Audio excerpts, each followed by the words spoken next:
So people ask me all the time, or when they're trying to compare builds, like when they saw that F-150 video, a lot of people like to talk shit and be like, oh, well, that's a $70,000 SUV and blah, blah, blah.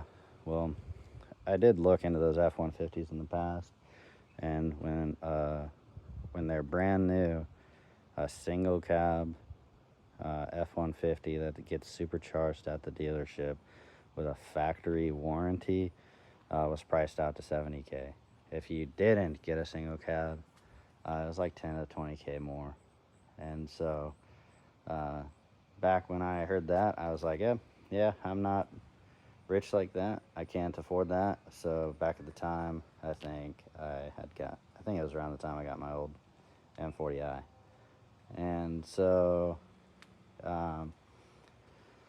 with this one, I picked it up here in Nashville at a local dealership as soon as it popped up for 39 grand with 60,000 miles on it, clean title, no accidents, at least no accidents listed.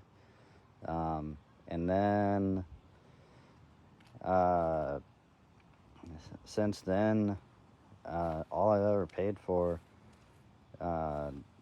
is mods and stuff, and you can get MHD and the super license. I think altogether is about $1,200, and then and MHD and the super license and just doing the tune will get you some pretty good power. You can probably get, high 500s to 600 wheel just by installing a tune. And then for me, I had these wheels on my M40i. I don't remember the exact total cost, but it was around $3 or $4 grand with the wheels and the tires. The wrap was, I believe it was $2,600 or $2,800 at a shop and here about an hour away. I didn't really shop around much. I just had reached out to one that I saw on Instagram. I haven't lowered this at all. These like eyebrow things right here, like some people like them, some people don't. Those were probably some eBay or Amazon shit that I had ordered for the M40i. It came with these carbon fiber grills. I'm trying to think. Other than that, the downpipes, I think they were about $800. Custom tune and dyno time is going to cost you however much your shop and the tuner charges you. But other than that, like, that's not a lot of money into a car that, for the most part, pretty reliably puts down over 700 horsepower. I've had lots of cars in the past. Started out with 3000 GTs and the VR4s, and then eventually had an Evo 10, which handled very well, but it kind of lacked on power. I've had a big turbo Trans Am, had a CTSV, had a 335 with the N55, had an Explorer ST.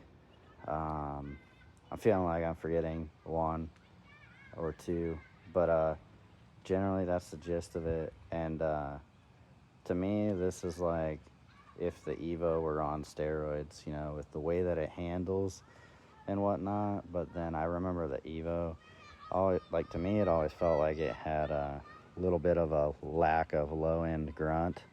And I would say that this does too. That's why a lot of people go for the M40i, or at least tell themselves that's why they went for the M40i, is because of the torque down low. With this, after like 3,000 RPM, so you'll see it in comments all over my stuff and all over the other S58 videos. Over 3,000 RPMs. This thing is like a freaking freight train going downhill. It just picks up speed and just like does not want to stop. Like it wants to eat.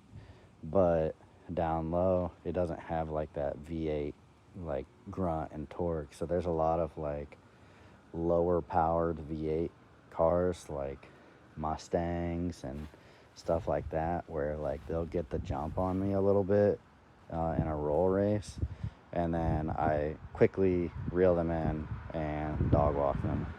So yeah, so I just kind of wanted to put people on game, and if this is something that interests you, I think this is like one of the most cheap, most reliable ways to get into it. Ultimately, no car is issue free, and if you go issue free, then it's just luck of the draw. I'm trying to figure out a couple things with this, but overall, it's a pretty solid platform, and probably one of the best for like under 45K all in.